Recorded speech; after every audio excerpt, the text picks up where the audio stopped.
அருமையான கர்த்தருடைய பிள்ளைகளே, ஆண்டவர் இயேசுவின் நாமத்தில் வாழ்த்துக்களை தெரிவிக்கிறோம். இந்த நாள் உங்களுக்கு ஒரு ஆசீர்வாதமான நாளாய் இருப்பதாக. காரணம், இன்னைக்கு நாம் வசனத்தை சொல்லி ஜெபிக்க போகிறோம். வசன ஜெபம் செய்ய போகிறோம். இந்த வார்த்தை நம்முடைய வாழ்க்கையில் ஒரு பெரிய மாற்றத்தை கொண்டு வரப்போகிறது. காரணம், ஏராளமான தேவைகள், எதிர்பார்ப்புகள், ஏக்கங்களோடு கூட இந்த காலை நேரம் உங்களுக்கு ஆரம்பிக்கலாம். எப்படி பிரதர் என்னுடைய தேவைகள் சந்திக்கப்பட போகிறது? எப்படி என்னுடைய காரியங்களெல்லாம் வாய்க்கும்? ஒன்றுமே புரியவில்லை, நான் என்ன செய்வதென்று எனக்கு தெரியவில்லை என்று நீங்கள் கலங்கலாம். 121 சங்கீதம் 2வது வசனத்திலே நாம் வாசிக்கிறோம், வானத்தையும் பூமியும் உண்டாக்கின கர்த்தரிடத்திலிருந்து எனக்கு ஒத்தாசை வரும். அல்லேலூயா! எத்தனை பேர் விசுவாசிக்கிறீர்கள்? இந்த வார்த்தையை திரும்ப திரும்ப சொல்லி பாருங்களேன். வானத்தையும் பூமியும் உண்டாக்கின கர்த்தரிடத்திலிருந்து நிச்சயமாய் எனக்கு நன்மை வரும், ஒத்தாசை வரும், சரீர சுகம் வரும், எல்லாமே எனக்கு ஆண்டவர் கொடுப்பார். அவர் வானத்தையும் பூமியும் உண்டாக்கினவர், அண்ட சராசரங்களை உண்டாக்கினவர். எனக்கு அற்புதம் செய்யாமல் இருப்பாரா? ஒரு விசுவாசத்தோடு அறிக்கையிட்டு பாருங்கள். எந்த மனுஷனையும் பார்க்க வேண்டாம், எந்த சூழ்நிலையும் பார்க்க வேண்டாம். 121 சங்கீதம் 1 வசனத்திலே நாம் இப்படி வாசிக்கிறோம், எனக்கு ஒத்தாசை வரும் பர்வதங்களுக்கு நேராக என் கண்களை ஏறெடுக்கிறேன்.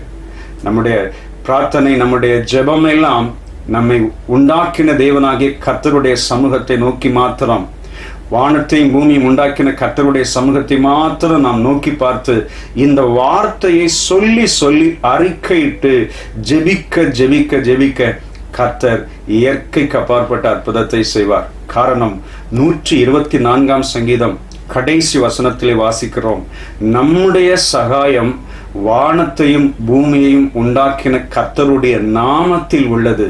அல்லேலூயா! என் நாமத்தினாலே நீங்கள் எவைகளை கேட்பீர்களோ குமாரனில் பிதா மகிமைப்படும்படி நான் அதை செய்வேன். ஆண்டவர் இயேசுவின் நாமத்தினாலே கேட்கும்போது எல்லாம் கொடுக்கப்படுகிறது. அந்த நாமத்தில் சகாயம் உண்டு. அந்த நாமம் வானத்தையும் பூமியும் உண்டாக்கின நாமம். அவரிடத்திலிருந்து தான் நமக்கு நன்மை வரப்போகிறது. இந்த நாளிலே சங்கீதம் 134 அதிகாரம் 3வது வசனத்தின்படி, வானத்தையும் பூமியும் உண்டாக்கின கர்த்தர் சீயோனில் இருந்து உங்களை ஆசீர்வதிப்பாராக, உங்களுடைய தேவைகளை எல்லாம் சந்திப்பாராக, உங்களை நன்மையினால் திருப்தியாக்குவாராக. நீங்கள் இந்த வார்த்தையை சொல்லிக் கொண்டே இருங்கள், உச்சரித்து கொண்டே இருங்கள், சொல்லி சொல்லி ஜெபித்து கொண்டே இருங்கள்.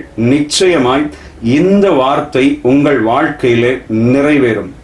எனக்கு ஒத்தாசை வானத்தையும் பூமியையும் உண்டாக்கின கர்த்தரிடத்திலிருந்து வரப்போகிறது. ஆண்டவர் என்னை ஆசீர்வதிக்க போகிறார். இந்த நாளை நன்மையினால் திருப்தியாக்க போகிறார். ஆண்டவர் என்னோடு இருந்து பெரிய காரியங்களை செய்ய போகிறார். சொல்லி பாருங்களேன். இந்த நாள் உங்களுக்கு ஒரு ஆசீர்வாதமான நாளாயிருக்கும், நன்மையான நாளாயிருக்கும். கர்த்தர் இந்த நாளை உங்களுக்கு ஆசீர்வதித்து வானத்தையும் பூமியும் உண்டாக்கின தேவன் உங்களை நன்மையினால் திருப்தியாக்குவாராக. நான் உங்களுக்காக ஜெபிக்கட்டுமா? அருமை பிதாவே, இயேசுவின் விலையேற பெற்ற நாமத்தினாலே நம்முடைய அன்பு பிள்ளைகளை நீர் ஆசீர்வதியும்.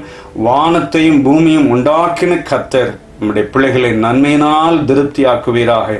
எத்தனையோ தேவையோடு எதிர்பார்ப்போடு இருக்கிற போது இந்த வார்த்தையை சொல்லி யாரெல்லாம் ஜெபிக்கிறாங்களோ அப்பா, அந்த ஜெபத்தை கேட்டு தேவன் பெரிய காரியங்களை அவர்கள் வாழ்க்கையில செய்வீராக.